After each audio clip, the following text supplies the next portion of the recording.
자, 변압기가 관연도 문제에 어떤 문제가 나오는지도 당연히 알아야죠. 그리고 우리가 공부한 거 가지고 충분히 풀 수 있다라는 것도 느낄 때, 아, 그럼 이거를 열심히 공부하면 다 풀리는구나. 지금 아까 얘기했듯이 옆에 있는 거, 앞에 있는 거를 뒤에 와서 끌어내고, 뭐 그러니까 변압기 용량에 대해서 고려할 사항을 변압기 선정을 할 때도 쭉 끌어올 수 있고, 변압기 용량의 고려 사항 얘기를 할 때, 변압기 앞에서 이제 수용률, 부하율 이런 거 공부했던 거를 다시 끌어와서 그쪽에다 쓸 수 있고, 그런 게 필요합니다. 닫아주시고.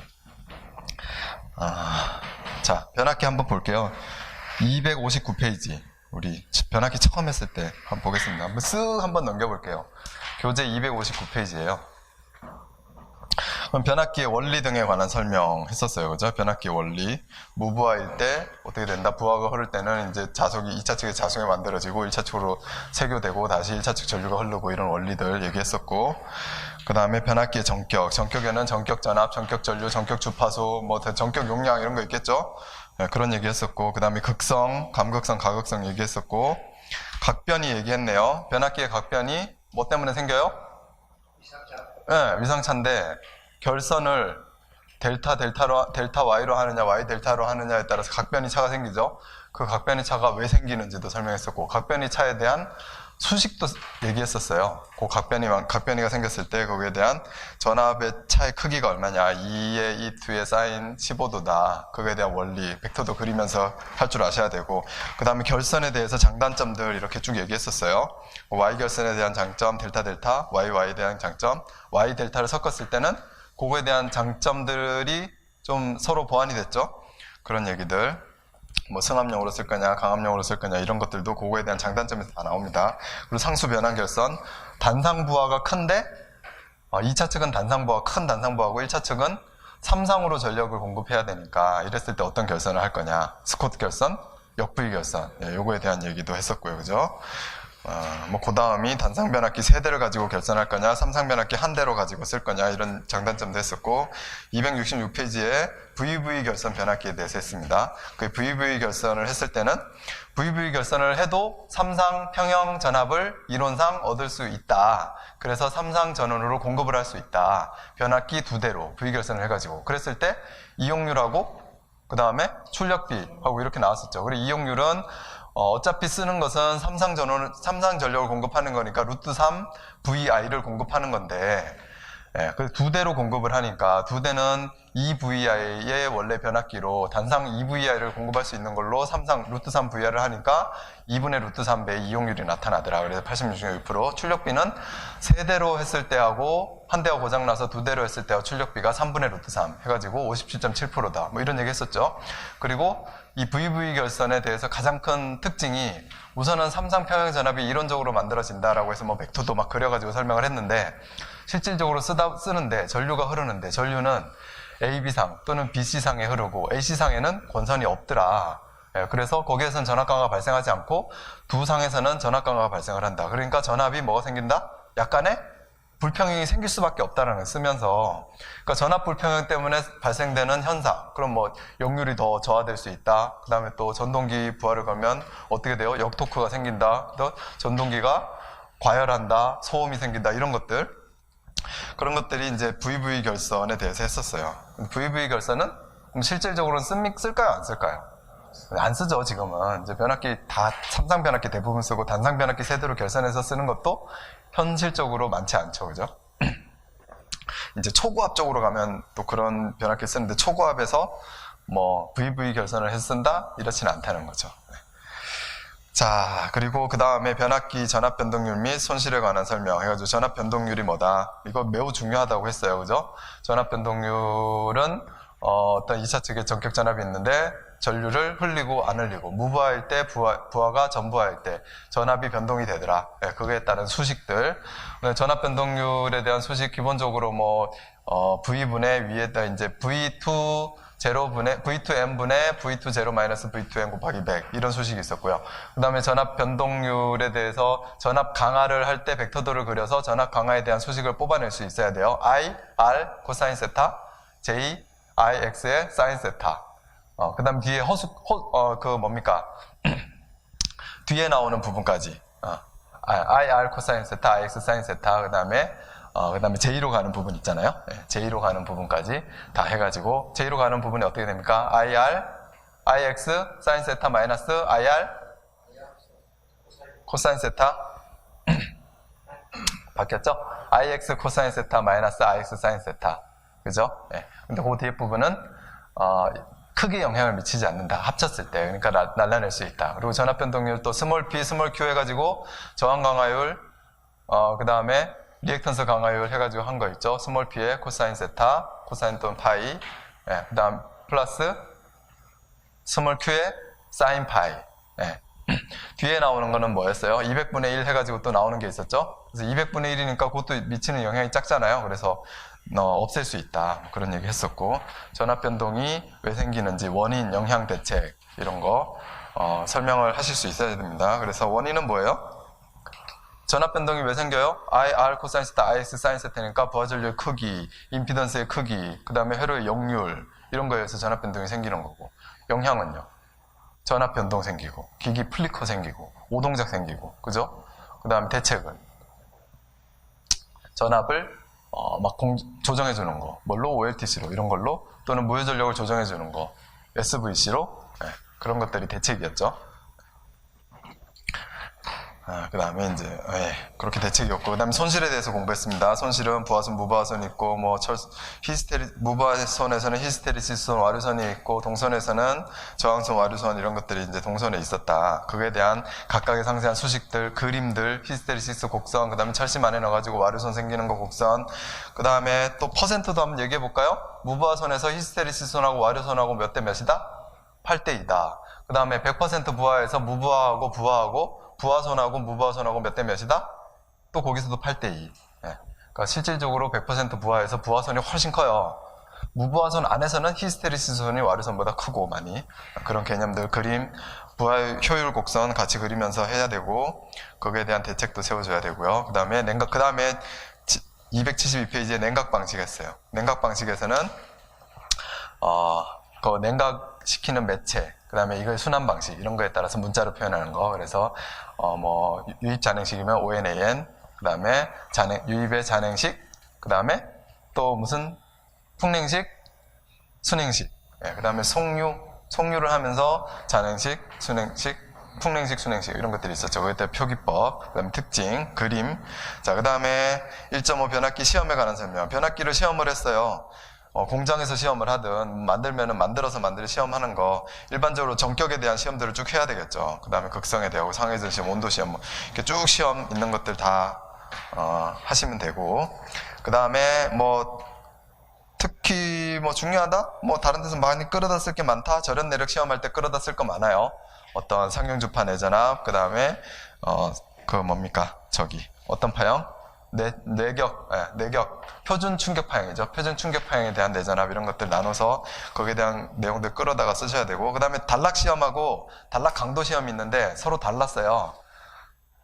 2차 측을 단락시켜 놓는 건 맞는데, 단락 시험은 여기서 얘기한 단락 시험이다라는 건 2차 측에 단락시켜 놓고 전격 전류만 흘렸어요. 그때의 전압, 이게 뭐예요? 임피던스 전압이다. 퍼센트 임피던스를 측정해낼 수 있는 전압 시험이 단락 시험이에요. 그럼 단락 강도 시험은요? 실제로 단락 전류를 흘려보는 거죠. 그때 단락 전류에 흘리는 크기, 단락 전류를 흘리는 시간, 단락 전류를 시험을 각상에 몇 회씩 할 거냐? 이거에 대해서 IC에서 IEEE에서 하는 게 단락 강도였어요. 헷갈리지 않으면 좋겠고. 그 다음에 1.6에 변압기의 종류 하면은 몰드 변압기, 아몰퍼스 변압기, 우리 책에 이렇게 나오는데, 변압기의 종류 그러면은 뭐에 대한 종류, 뭐에 대한 종류?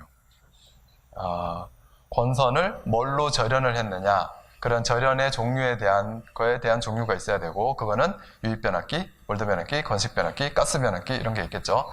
그 다음에 철심의 종류는 효율을 위해서 만들었죠. 그래서 일반 교소광판, 아몰퍼스, 그 다음에 자구미세화 이런 것들이 있다. 그에 대한 특징들 쭉 쓰실 수 있어야 되고,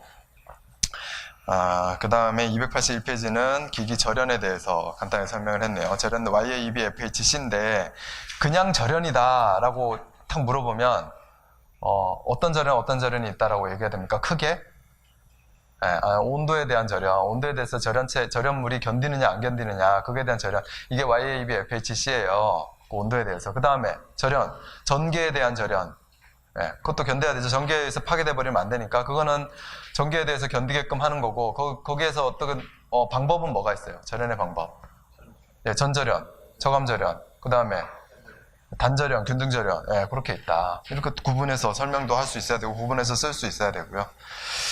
자, 그 다음에 281페이지에 변압기 용량의 선정에 관한 설명 매우 중요합니다. 용량 선정할 때 검토사항, 뭐 부배전, 온단단벨, 고조파 이렇게 해서 그렇게 쭉 있었어요.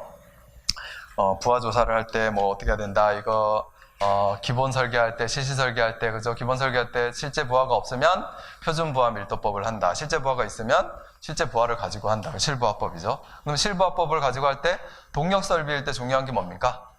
동력 설비의 실부하를 가지고 내가 할 거예요. 기동전류.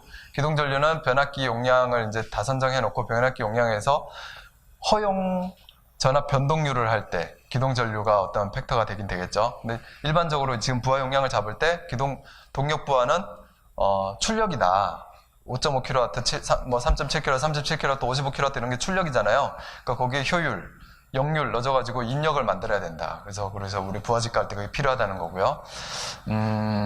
그 다음에 또 뭐 수용률, 부등률, 부하율 이런 팩터들 적용해야 되는 팩터들 고려해야 되고. 그 다음에 이제 뭐 나머지 고려해야 될 사항 쭉 있죠. 그리고 전자주택이냐, 공동주택이냐, 그거에 따른 세대별 부하 산정하는 방법, 그거에 대해서 수용률 적용하는 방법, 그런 것들이 쭉쭉쭉쭉 끌려 나와야 되는 겁니다. 그 다음에 286페이지에 변압기 과부하 운전에 대해서, 변압기 과부하 운전을 할 수도 있는데 어떠한 경우에 할 수 있다, 이게 쭉 나오는 거죠. 기본이 뭐예요? 기본이 온도잖아요. 변압기의 온도를 절연에서 정해놓은 온도 이상이 되지 않게끔 하면 되는 거다. 그래서 그러면 약간의 과부하를 해도 된다. 명판의 부하보다. 그래서 주위 온도가 작을 때, 냉각을 시켜줄 때, 그 다음에 뭐 부하율이 낮아서 변압기 온도가 그만큼 안 올라갔을 때 단시간 동안 이렇게 살짝 올릴 수 있다. 그런 것들에 대해 설명을 했었죠. 그 다음에 287페이지에 탭전압에 대해서, 탭전압을 가지고 변압기 2차 측의 전압을 조절을 할 수가 있다. 여기에는 부하시 탭전압이 있고 무부하를 한 상태에서 탭전압을 하는 게 있죠. 그래서 NLTC, 부하 상태에서 탭전압을 하는 게 OLTC. 중요한 거는 OLTC, NLTC는 끊고 하는 거니까 OLTC가 중요하고, OLTC에 대해서 동작 원리, 구성 이런 거 설명했었고요. 그죠? OLTC에서 그리고 OLTC 방법, 여기 이제 뭐 책에 나온 탭전압 방법이 뭐 직접식, 그 다음에 간접식에서 탭을 공유하는 방법, 완전 간접식으로 독립해서 쓰는 방법, 이거의 장단점. 직접식을 하면 절연에 견뎌야 된다. 그죠? 간접식을 하면 거기에서 순환되는 전류가 계속 손실로 발생한다. 손실이 커진다. 이런 것들 이해되고 있으면 그런 그림들이 떠오르겠죠? 자, 그 다음에 289페이지에 전력계통의 전기기기의 절연에 관한 설명. 여기서 이제 뭐 단절연, 전절연 얘기했었고, 아까 얘기했던 거고, 전압의 절연에 대한 거였어요. 전기에 의한 절연. 그 다음에 11의 이행전압에 대해서 나오네요. 이행전압은 정전이행과 전자이행이 있다. 그죠? 정전이행은 C값에 의해서 1차 측, 2차 측 권선의 C, 2차 측과 대지 간의 C. 이게 또 수식이 있었죠. 그래서 C12 분모에 C2S, C2S인가요? C2E. 2차 측에, 권선하고 대지하고의 정전이행. 그 다음에 분자에는 알파 계수에다가 C12에 대한 권선의 정전이행 곱하기 들어오는 입사파형의 서지파형이었죠. ER 해가지고 해놓은 거다. 이거에 대한 대책은 그 수식에 의해서는 대책이 나오는 거죠. 2차 측의 정전 용량을 크게 하면 2차 측으로 이행되는 전압을 줄일 수 있다. 그 다음에 전자이행은 그냥 서지가 자속으로 바뀌어서 가는 거니까 변압기 원리상 막을 수 없다. 그죠? 그러니까 대책을 어떻게 해야 됩니까? 절연을 키우는 수밖에 없다. 또는 피레기를 설치하는 방법밖에 없다. 이런 것들 설명 다 하실 수 있어야 되고, 그 다음에 변압기의 퍼센트 임피던스에 대해서 했네요. 퍼센트 임피던스란 뭐냐? 근데 여기에서 변압기의 임피던스라는 게 존재를 한다. 1차 측하고 2차 측의 임피던스가 있죠. 이거를 등가율을 했을 때 하나의 전압으로 묶였잖아요. 1차 측 전압, 2차 측 전압을. 그랬을 때 2차 측 전압으로 기준을 하면은 2차 측 전압이 낮으니까 이제 강압이다라고 하면 전류가 많이 흐르겠죠. 그랬을 때 1차 측 임피던스를 보완하는 방법이 1차 측 임피던스를 좀 작게 해가지고 A 자성분의 임피던스 해가지고 그런 전압 강화의 비율을 맞추는 거예요. 등가이로라는 거예요. 1차 측 등가이로를 하면은 2차 측을 전체적인 전류가 작게 계산이 되니까 2차 측의 임피던스를 우리는 높여줘야 되는 거예요. 그러면 권수비를 A 자생으로 곱해줘야 되는 거예요. 이런 것들. 그 다음에 퍼센트 임피던스에 대한 개념, 어떤 기준 전격 전압분의 전압 강화에 대한 개념이었죠, 그죠? 그리고 옴 임피던스를 쓰지 않고 퍼센트 임피던스를 쓰는 이유, 이때 고장 계산에서도 당연히 나오는 얘기인데 여기에서도 공부를 했었어요. 그때 서로 변환할 때 1차 측에 대한 임피던스와 2차 측에 대한 퍼센트 임피던스가 변화가 없다. 그래서 계속 그냥 쓸 수 있다. 그러니까 퍼센트 임피던스법을 많이 사용을 한다. 그런 얘기 했었고, 영상분, 정상분, 역상분 임피던스에 대해 개념에 대해서 여기 얘기했었어요. 그거 확실하게 알아줘야지 뒤에 우리 이제 오늘 하는 대칭좌표법 계산을 할 때 영상분, 역상분, 정상분 계속 나오는데 개념이 안 잡혀 있으면 이거 계속 헷갈립니다. 그런 얘기. 임피던스가 미치는 영향, 그럼 쭉쭉쭉 가야 되고요. 그리고 변압기 결선법에 따라서 어떠한 임피던스가 변화를 한다? 영상분 임피던스가 변화를 한다. 그거에 대해서 결선법에 따라서 했었고, 297페이지에 임피던스 전압이 전기설비에 미치는 영향 쭉 다 보셔야 되고, 다 중요해요. 그리고 300페이지에 변압기 병렬운전에 대해서 했네요. 병렬운전 조건이 뭐뭐뭐다 쭈쭈쭉 나와야 되고, 그럼 병렬운전 조건이 그럼 맞지 않는 건 뭐냐 해가지고 그 병렬운전 조건이 맞지 않았을 때 어떤 현상이 생기느냐, 그 다음 또 병렬운전 조건이 맞지 않는 결선이 있잖아요. 각변이의 차 때문에 전이차가 생기면 순환적으로 생기고, 그것 때문에 결선이 위상차가 생기지 않는 결선이어야 된다라는 거. 그 다음에 임피던스가 다를 때 부하가 어떻게 분담이 되는지, 그죠? 임피던스가 작은 쪽의 변압기가 가부하가 되는 거죠. 그럼 퍼센트 임피던스가 같으면 이제 용량이 컸을 때 퍼센트 임피던스가 같으면 용량이 큰 변압기의 임피던스는 작은 거예요, 그죠? 그래서 딱 분담이 됩니다, 용량에 따라서. 근데 그 어떤 기준 용량 대비 퍼센트 임피던스가 작아버리면 이제 작은 쪽에 가부하가 생기겠죠. 그리고 그랬을 때 서로 다른 임피던스일 때 최대 부하를 걸 수 있는 그런 수식들 공부를 다 했었습니다. 그런 거 아셔야 되고, 그 다음에 304페이지에는 이제 오늘 한 거네요. 답권 변압기 했고, 고효율 전류용 변압기에 대해서 설명을 했고, 그 다음에 K팩터 변압기에 대해서 설명을 했고, 그 다음 기타 변압기에서는 누설 변압기에 대해서 설명을 했고, 그 다음에 시험용 변압기, 고전압을 만들어야 되는 시험용 변압기에 대해서 한 겁니다. 그 변압기의 이제 끝인 거죠, 우리 교재에. 그러면 이걸 가지고 대부분 다 풀 수 있느냐 없느냐? 풀 수 있어요. 관련도로 보면. 즐겁게 확실하게 이거를 가지고 놀면 보자는 거죠. 변압기에서 이제 문제가 뭐 5문제 나올 때도 있고 2문제, 1문제 나올 때도 있는데, 평균적으로 항상 2문제 이상은 평균적으로 출제가 된다라고 보시면 됩니다. 보고, 그럼 뭐 간단하게 한번 보면, 변압기 여자 전류가 비정음표로 되는 이유 기본 이론에 나왔었죠. 예. 그다음 여자 전류가 3고조파가 많이 들어가 있는 이유, 그죠? 여자 전류는 3조파가 많고요. 여자 도립 전류는 2조파가 많아요. 그럼 비대칭파가 되거든요. 네. 그래서 3조파, 5조파 이렇게 몇 프로 있는지도 알게 되고, 이유도 이제 거기에 있습니다. 그 다음에 용량 산정에 대해서 이렇게 많이 나왔어요. 변압기의 용량 산정. 그럼 용량 산정을 실제로 해봐라. 용량 산정 시 고려사항 이런 것도 있고, 실제로 용량 산정할 때 적용하는 팩터가 소용률, 부동률, 부하율이 있는데 이거에 대한 질문도 있고, 그리고 뭐 전전화 주택이냐, 그 다음에 공동주택이냐, 그거에 대해서 했을 때, 그 다음에 표준 부하 밀도를 했을 때 어떻게 산정할 거냐, 그 다음에 변압기 용량을 그렇게 산정을 해놓고 그러면 추가적으로 고려해야 될 사항이 또 뭐냐, 그런 것들 나오는 거죠. 그리고 단락전류에 대해서 고려해야 된다. 그럼 차단기 용량 때문에 계통을 분리했을 때 또 변압기 용량을 줄여야 된다. 그런 얘기 나오고, 고조파 때문에 변압기 용량을 키워야 된다. 부배전 온단단벨 이렇게 쭉 다 나오는 거죠. 다 그런 문제입니다, 여기에. 특히 이제 실무하고 좀 관련돼서 최근에 나온 게 부하율이 낮게 나타나고 있는데, 그럼 부하율이 낮다라는 것은, 쓰고 있는데 부하율이 낮다라는 것은 변압기 용량이 어떻다는 거예요? 과대하다. 그랬을 때 뭐 어떤 문제점이 있느냐라는 거예요. 어떤 문제점이 있어요? 무부하 손실이 계속 나가고 있는 거죠, 그만큼이. 그러니까 그 효율이 떨어진다라는 거고요. 그런 거에 대한 대책 어떻게 세울 거냐.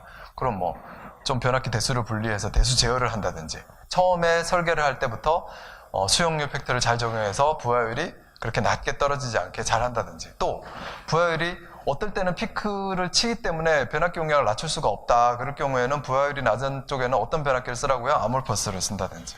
그런 것들이 여기에서 여기저기서 배운 것들이 막 끌어져 나와야 된다는 거죠.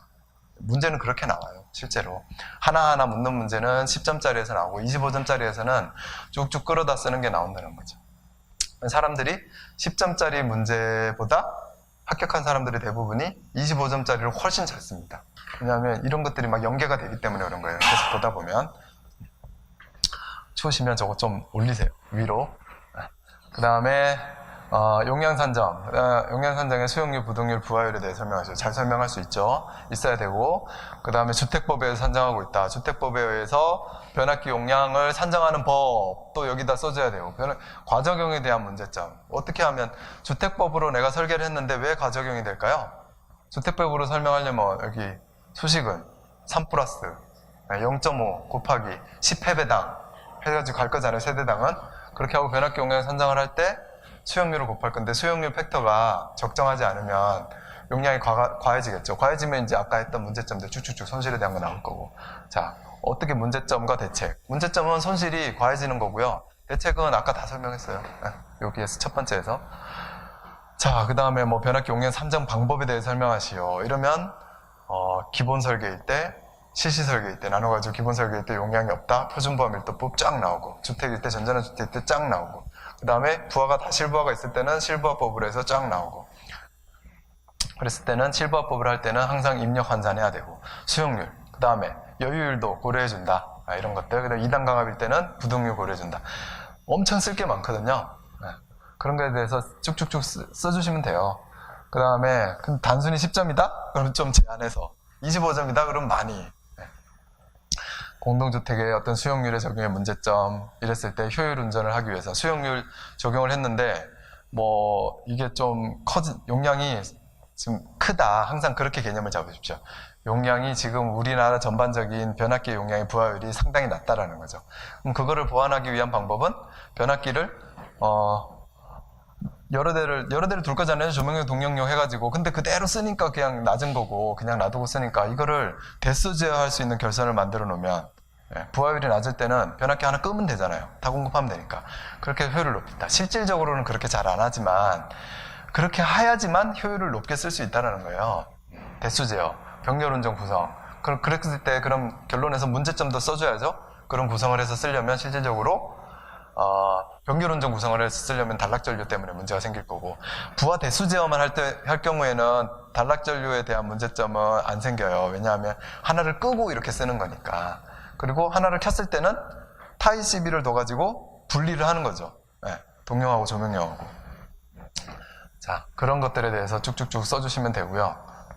또 여기 효율적인 운전을 위한 모성 구성 방법이 아까 그 얘기입니다. 효율적인 운전을 위해서는 대수 제어를 해야 되고, 모성 구성 방법은 대수 제어를 하기 위해서 타이 시비를 둬야 된다는 거죠.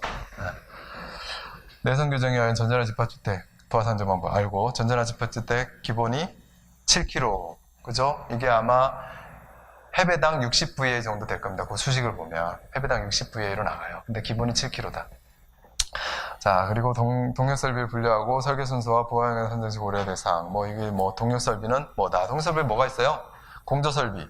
공조 설비에서도 급기, 배기. 그 다음에 물 순환 시켜야죠. 펌프 설비. 그 다음에 배수도 해야죠. 그런 거. 그 다음에 또 소방부하. 이런 것들이 다 동력 설비 아닙니까? 동력 설비에서 분류해라. 이건 책엔 안 나오지만 실무에서 이제 알아야 되는 거죠. 실무를 하고 계신 분이면 관심 있으면 누구나 다 알 수 있는 거예요. 자, 그럼 분류. 부하성의 상정시 고려사항. 동력에서는 부하성의 상정시 뭐가 고려를 잘해야 돼요? 입력 환산율 잘해야 돼요. 그 다음에 수용률 적용 잘해야 돼요. 그 다음에 아까 말씀하신 거 대용량 부하가 있을 때는 어떻게 해야 돼요? 기동 시 전압 강화가 많이 생기지 않게끔 변압기 용량을 고려를 해야 돼요. 그죠? 그래서 변압기 용량이 조금 커집니다. 자, 근데 또 여기 그 다음에는 과도하게 설계했을 때 발생된 문제점 또 나온 거, 수용률, 부하율, 부동률 또 반복해서 나오는 거. 그다음에 실질적으로 이게 어떠한 주택에서 몇 회배일 때 한번 해봐라. 수변설비 용량을. 공동주택일 때 해봐라. 공공건축물일 때 몇 회배일 때 해봐라. 이렇게 할 수 있어야 되고, 단선도 구성할 수 있어야 되고. 자, 부하 상정 규정에 의해 전자나 집합주택 또 나왔어요. 수변설비 적정 용량 운전 판단법 3가지. 적정 용량 운전을 하고 있다. 유지관리할 때 어떻게 판단합니까? 1000kVA인데 1000kVA까지 쓰고 있느냐, 800kVA 쓰고 있느냐, 피크치가 얼마냐, 전력량계 검토하겠죠. 그 다음에 평상시에 가서 또 변압기 가서 보는 거 뭐예요?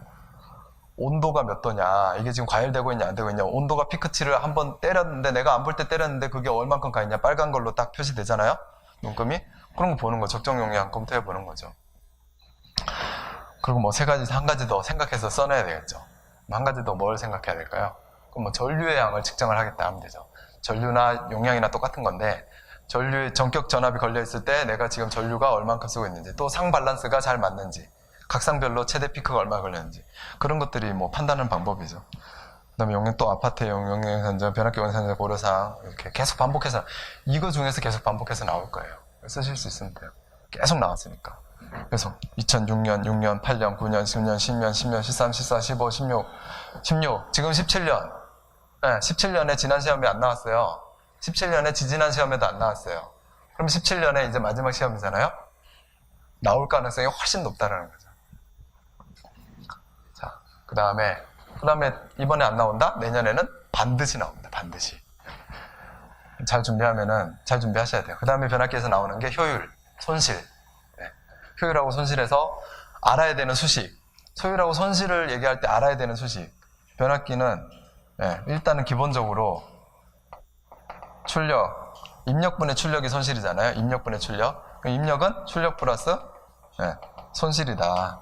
출력이다. 이런 기본적인 공식 다 써주셔야 됩니다.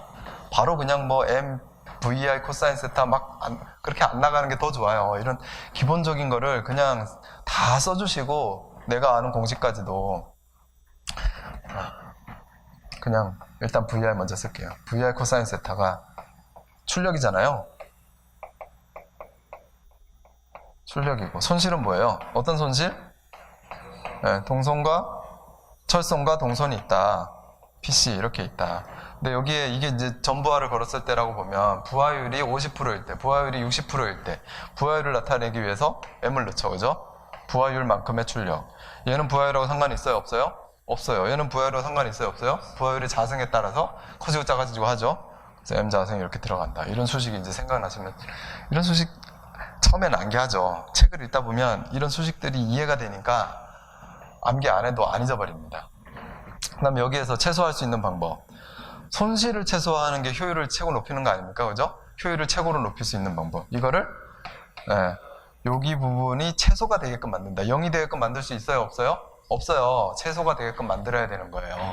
자, 그러기 위해서 계산을 해봤더니 PC하고 PI가 같을 때 최소가 되더라. 그거에 대한 거는 이거를 M을 다 여기 부하율에 따른 여기 변화가 있으면 안 되니까 여기 M을 없애주고, 이 변화가 여기에서 생기게끔 만들고, M분의 여기도 M분의 해가지고 M 그냥 1승이 되죠. 이렇게 해서 만들어 놓고, 요거를 미분을 해서 0이 되게끔 만들면 그때의 값이 이게 최소가 되는 값이다. 그래서 쭉 풀어가지고 빵 나타내주면 100% 해야 되는 그림, 넣어줘야 되는 그림 뭐가 있다? 무부하손, 동선, 부하손, 그 다음에 최대 효율, 곡선 그려가지고 해주는 거. 그것만 하면은 이거 하나, 둘, 셋, 넷, 다섯, 여섯 개 다 풀 수 있습니다. 잘. 이번엔 계산 문제 하나 나왔는데, 그죠? 여기에서도 무부하선하고 부하선이 이렇게 고정선하고 변동되는 손실이다라고 해가지고 이제 방정식 씌워서 풀어나가는 거였고, 근데 나머지 그 전에 나오는 것들은 최대 효율 조건 이런 거, 동선하고 첫선이 같다 이런 거 풀어내는 거, 또 관계식 이것도 그 조건 얘기하는 거고, 변압기와 손실 효율에 대해서 설명. 변압기 손실 효율 다 얘기하고, 손실은 뭐가 있다 쭉 다 쓸 거 엄청 많아. 25점으로 나오는 손실 무부하선 부하선 쭉쭉 써놓고 이런 얘기 써주고, 그 다음에 표준 소비 효율에 대해서 설명하시오. 요거는 이제 변압기의 어떤 이제 고효율에 대한 기준 변경됐을 때 한번 나온 거고요. 그죠? 그 다음에 철선과 동선이 동일할 때 최고 효율이 되는 이유. 이런 수식으로 설명하시오. 이런 거 다 계속 나온다는 겁니다. 이것도 언제 나오고 안 나왔어요? 17년, 17년? 최근에 많이 나왔네. 조금 쉬었다가 나올 겁니다. 이러면은. 그래도 공부를 해둬야 되는 게 이 내용들이 분명히 다른 데 쓸 때, 이거는 기본적인 거기 때문에 다른 데 쓸 일이 분명히 있어요. 병렬운전도 이번에 또 나왔죠. 병렬운전에 대해서도 계산하는 거, 병렬운전의 조건, 병렬운전에 맞지 않는 경우의 현상, 병렬운전 시 결선, 이런 것들이 그냥 쭉쭉쭉 돌아가면서 종합적인 거, 부분적인 거 계속 나오는 겁니다. 그 다음에 임피던스 전압에 대해서 이제 나오고요. 임피던스 전압이, 변압기 임피던스 전압이 뭐냐, 그거에 대해서 임피던스 전압하고 그냥 임피던스하고의 차이점, 그 다음에 등가회로 그리는 거, 임피던스 전압에 미치는 영향, 이런 것들. 그 다음에 결선 방식은 뭐 병렬운전에서는 이제 뭐 YY 결선 방식이 기본적으로 Y 결선하고 델타 결선의 장단점, 그 다음에 V 결선, 추가적으로 지그재그 결선, 또 어떤 결선을 하는 거니까 그거에 대해서 같이 좀 봐주시면 좋을 것 같고요. 그 다음에 냉각 방식, 변압기를 냉각시키는 거 중요하다는 거죠. 용량이 제한이 있는 거니까. 냉각 방식에 대한 얘기, 냉각 방식에 대해서 뭐 온도가 상승을 하는데 이를 냉각시키기 위해서 하는 냉각 방식, ONA, ONF, 뭐 건식 잔행식, 그 다음에 유입, 그 다음에 순행식, 속류 순행식 이런 것들 다 해주셔야 되는 겁니다. 그리고 수명하고 가버 원전의 관계. 그 열이 많이 나면 절연이 점점 손상이 되죠. 수명이 확 줄어들죠. 그런 곡선 이렇게 쭉 있는 거. 네. 중요하고. 그 다음에 변압기 종류가 있다. 변압기 종류가 유입, 건식, 몰드, 유입, 몰드, 건식 이렇게 되어 있고 또 철심에 따라서 계속 반복하네요, 오늘. 그죠? 일반 철심, 그 다음에 아몰퍼스, 자구미세화 이런 것들에 대한 특징들 쭉 해줘야 됩니다. 그리고 단권 변압기에 대한 특징도 여기 제가 같이 넣었네요. 변압기를 시험하는 방법. 우리 책에 자세히 잘 나와 있잖아요. 자, 시험하는 방법은 책대로 쓰려면 이거 한 5페이지 써도 모자랄 겁니다. 그러니까 시험하는 방법에서는 중요한 것들, 괜찮은 수식들 잘 정리해서 쓰실 필요가 있어요. 그 다음에 이제 OLTC에 대해서 했고, 변압기 소음이나 이런 것들 일반적으로 한두 문제씩 나온 것들이 있습니다, 밑에. 그러니까 중요한 건 뭐다? 자주 나오는 것들이다. 그죠? 변압기 종류, 고효율 변압기 이런 거 자주 나오는 거, 냉각 방식, 결선 방식, 임피던스 전압, 병렬 운전, 그 다음에 용량 계산, 이렇게 자주 나오는 것들이 중요하다는 거죠. 푸실 수 있겠죠? 충분히. 다 쓸 수는 있어요. 이제 조금 더 잘 쓰냐 못 쓰냐 공부를 하면서.